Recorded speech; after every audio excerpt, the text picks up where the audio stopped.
সবাইকে লাল সবুজের অনেক অনেক শুভেচ্ছা। আসসালামু আলাইকুম। আপনারা সবাই কেমন আছেন?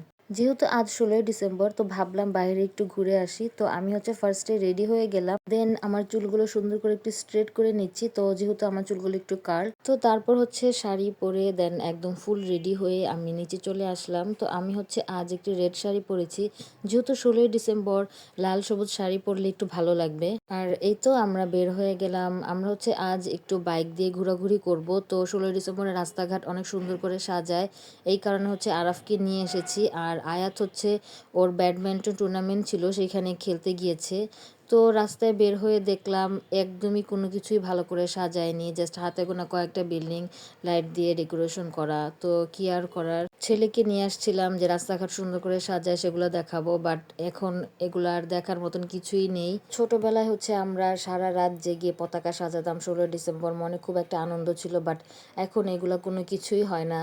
তো আমার বড় ছেলেও কয়েক বছর পতাকা সাজিয়েছে ওর ফ্রেন্ডদের সাথে, রাতভর খুব জোরে গান বাজিয়ে খুব মজা করেছে, পিকনিক করেছে। বাট আমার ছোট ছেলে এগুলার কোনো কিছুই দেখেনি, 16ই ডিসেম্বরটা কি সেই সম্পর্কে ও কিছুই জানে না। তো যাই হোক, আমরা রাস্তা থেকে ঘোরাঘুরি করে এখন ধানমন্ডি চারে এসেছি। তো ধানমন্ডি এলাকার পুরোটা এরিয়াতে এত বেশি ক্রাউড ছিল, পার্কিংয়ে কোনো জায়গায় ছিল না। তো রাস্তায় কি আর বাইক রাখবো, তো এটা রিস্ক হয়ে যায়। তো এখানে ধানমন্ডি চারের এখানে খুবই ফাঁকা ছিল। তো ভাবলাম এখানে দাঁড়িয়ে আমরা কিছু ভিডিও আর কিছু পিক তুলে নেই।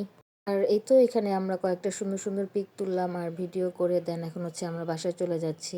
তো যাওয়ার সময় লেকের নদীটা দেখতেছিলাম। আর এখানে আরাফ কোনোভাবেই এখান থেকে যাবে না, ও এখানেই থাকবে, ও নদী দেখবে।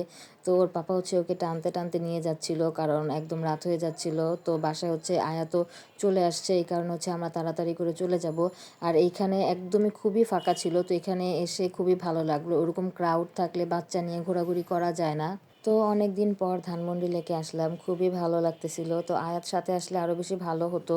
তো আয়াতকে সাথে নিলে হয়তো বাইক দিয়ে আমরা ঘুরতে পারতাম না, কারণ আমাদের এই বাইকে 4 জনের একদমই জায়গা হয় না, খুব বেশি কষ্ট হয়ে যায় আর খুব বেশি রিস্কও হয়ে যায়। তো এই কারণে ওকে রেখেই আসছি। আর যেহেতু টুর্নামেন্ট ছিল, ও আসতে চাচ্ছিল না, আর ও এমনিতেও আমাদের সাথে বের হতে চায় না। তো বাইকে বসে বসেও আমি আমার হেয়ারগুলো ঠিক করতেছিলাম। তো এখান থেকে আমরা একটু ফুচকা খাবো।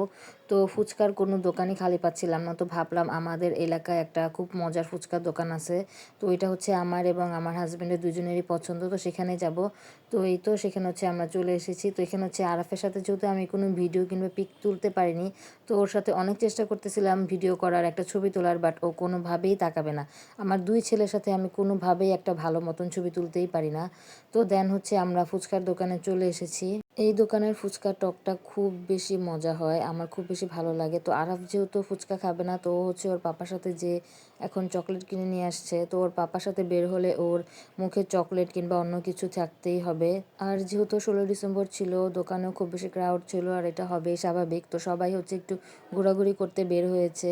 তো এখানে আরাফের সাথে আমি সুন্দর সুন্দর ভিডিও করছিলাম। তো আমরা এখান থেকে ফুচকা খেয়ে দেন আমার বড় ছেলের জন্য পার্সেল নিয়ে যাব। তো এখানে আমরা অর্ডার দিয়ে বসেছিলাম। তো আমার হাজব্যান্ড ও ভেলপুরি খাবে, আর আমি একটা ফুচকা খাবো আর সাথে একটা চটপটি, কারণ চটপটিটা খেতে আমার খুব বেশি ভালো লাগে। আর এই তো আমাদের ফুচকা চটপটি চলে এলো।